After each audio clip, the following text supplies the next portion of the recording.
Look at this. Teriyaki Soya Chunks or vegan chicken with red peppers. Hello mindful foodies, Inga from Health Origins here, and oh my goodness, have I got an exciting recipe for you in store today. So today I'm collaborating with a blogger and YouTuber Michelle Blackwood from Healthier Steps, and I've made her teriyaki soya curls with pineapple and red pepper chunks. So well, it's a UK version, so it's soya chunks rather than soya curls, but oh my goodness, I can't wait to see this recipe. So let's get started. So we'll start by preparing our soya chunks. So Michelle uses soya curls, which is an American version, I guess. This is an English version. So Clear Spring is the brand that I managed to buy them at. So they are organic soya chunks, but they are basically a whole bean. So it says here, it's organic, partially defatted whole soya beans. So this is not like protein isolate or anything like that. It's actually a whole soybean, you know, processed specific ways and dehydrated. So this is 200 grams, this pack, and I'm gonna just rehydrate the whole pack. Might as well make more when we, you know, at the same time. It's always, you know, better to make bigger portions because, you know, you could always freeze some for later. So I've got these in a bowl and I need some boiling water. So my kettle's just boiled and I'm gonna cover these and we're gonna soak these for 10 minutes to fully rehydrate them. I'm gonna give them a little mix as well because they kind of float to the top. And then I'm gonna put a plate on top just so that, you know, the steam also rehydrates it. My soya chunks have rehydrated, as you can see. They really do look like pieces of chicken. They've got really good texture. So I've just let them drip a little bit, but I'm gonna add them to my bowl. And then we're gonna season it. So here I've got a combination of 1 teaspoon of salt, 2 teaspoons of garlic powder, 1 teaspoon of onion powder, 1 teaspoon of smoked paprika. You could use just regular paprika, but that's the only one I've got, so that's what I'm using. And then optionally, Michelle is using 1/4 teaspoon of cayenne pepper. I don't know whether she used it actually in her recipe, but it's optional. You could use that if you want. But I'm using 1/4 teaspoon of white pepper instead because we're not massive heat fans. So I'm just gonna mix these up. I wanna mix these in here first. And then I'm gonna sprinkle on my soya chunks.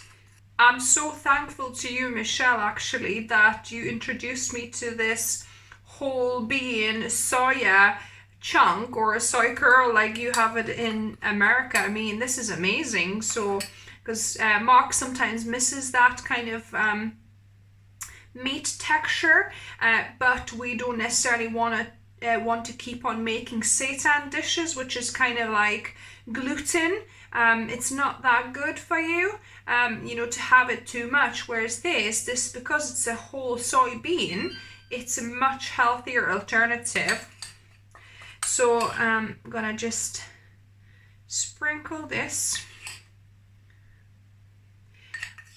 I have a suspicion that this dish might become a staple in our house actually, because I love kind of pineapple-y flavored or sweet and sour kind of dishes.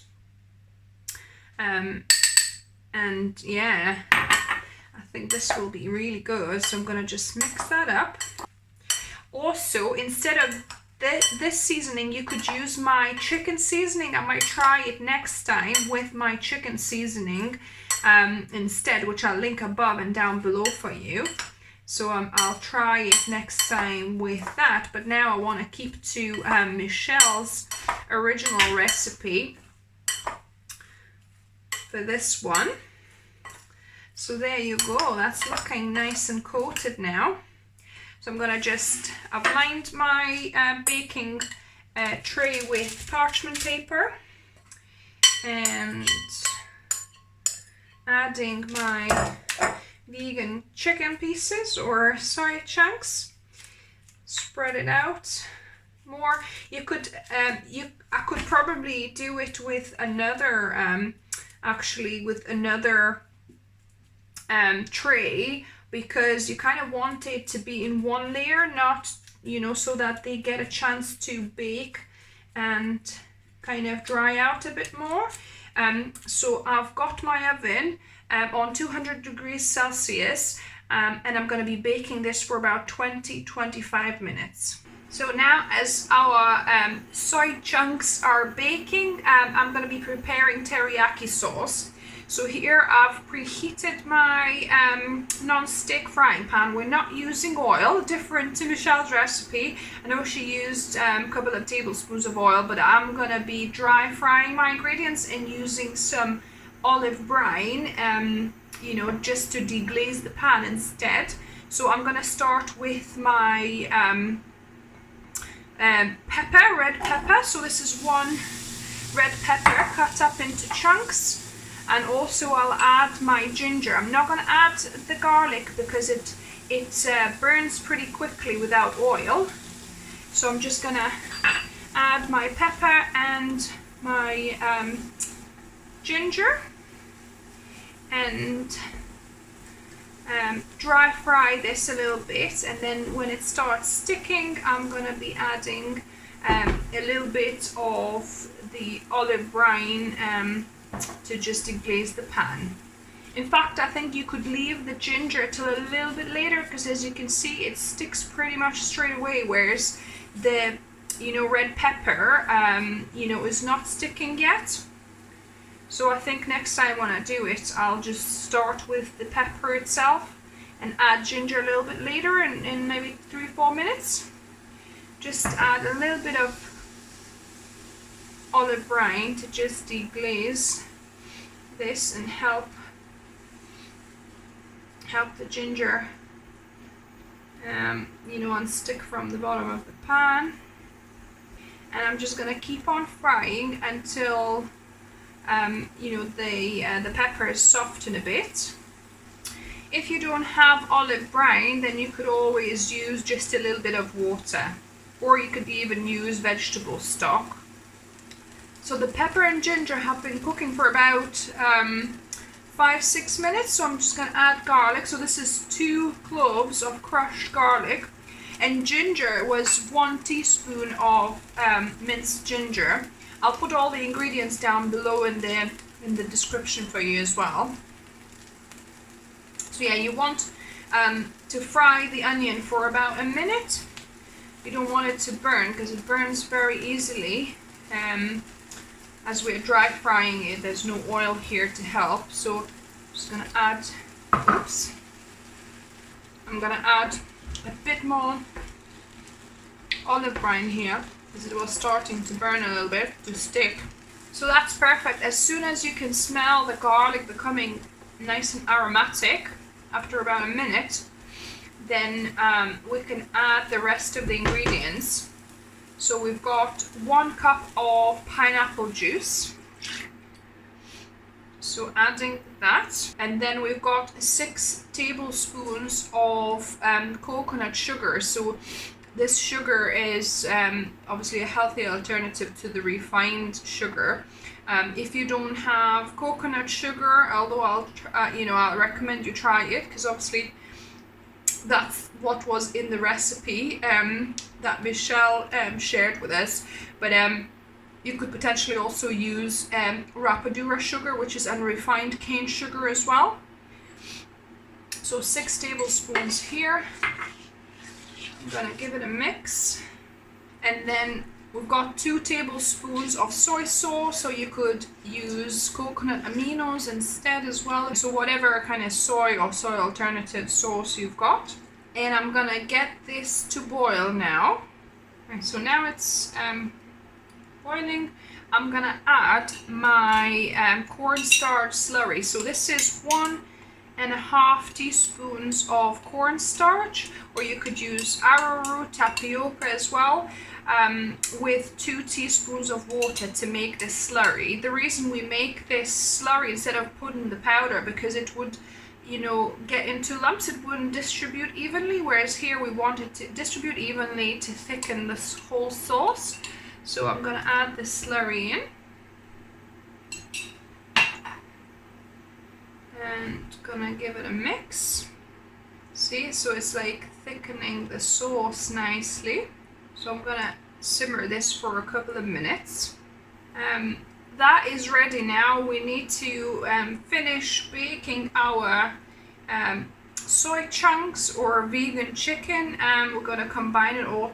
And also a little tip, if you're gonna get pineapple chunks in a tin, in juice like here, I've got nearly full cup of juice in this. I think if I've you know, squeezed the remaining pineapple chunks that were in there, I think it pretty much would have been near enough a cup. So, you know, it might save you having to buy pineapple juice separately if you just want to use you know, the chunks in the recipe like we're gonna use, and the juice for the sauce. My soy chunks or vegan chicken pieces have finished baking for 25 minutes, and they're not as crunchy or dry as Michelle's were, because mine is not quite spread out. So if you wanted yours to be a little bit more dry and kind of crispy, perhaps then do it over 2 trays and kind of spread them out a bit more. But I think I like the kind of softer texture. It's like more like a proper chicken here. So I'm just gonna go ahead and add them to our sauce. I think it might be easier if I just take it with the paper like Michelle did, and then just add it that way. It's quite hot still. I think she cooled hers, but it still needs to be a warm dish, so I'm just gonna put them in straight away. So there you go. So that's the vegan chicken added to the sauce. I'm gonna put it back on the heat to heat it through a bit. Look at this, really lovely. I think you could maybe do half a packet of these soya chunks for this recipe, because this seems quite much more of the pieces to, you know, the rest of the ingredients. But yeah, just experiment and see what kind of ratios of sauce and of the soy chunks you like. So the last 2 bits I'm going to add is 1 cup of pineapples. So this is from tin of canned pineapples, and 1 green onion here as well. So just I'll give it a mix, and we're gonna heat everything through. Beautiful, and it's got a lovely aroma as well. This kind of sweet and sour smell. Look at this, how beautiful. Yeah, you probably want to do maybe half of the packet so that you've got more sauce with this, because now, as you can see, the soya chunks have absorbed quite a bit of sauce here. But oh my goodness, I really can't wait to taste this.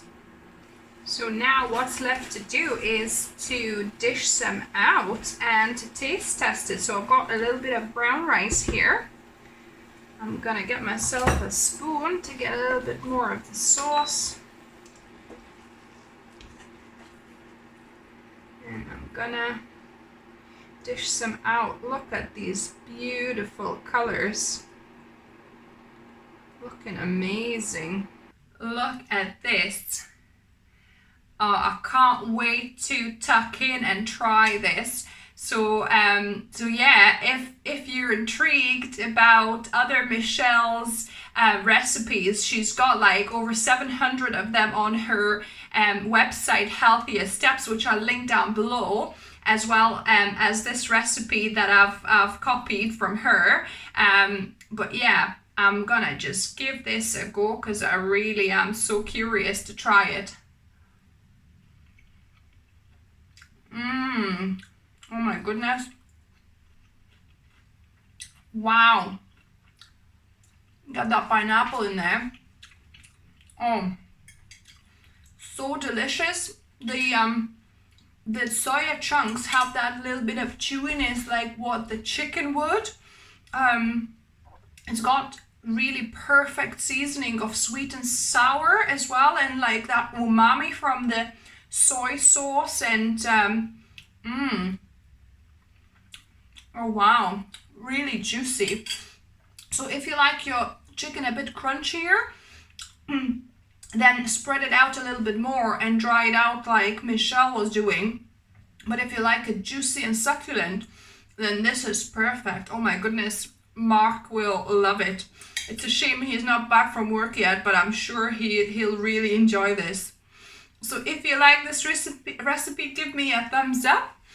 Subscribe for more videos and recipes like this on Wednesdays and Sundays. And like I said, don't forget to check out Michelle's website and her channel, Healthiest Steps, which I'm going to link down below for you. And until next time, remember, food is fuel. So be mindful of what you put in the body. See ya.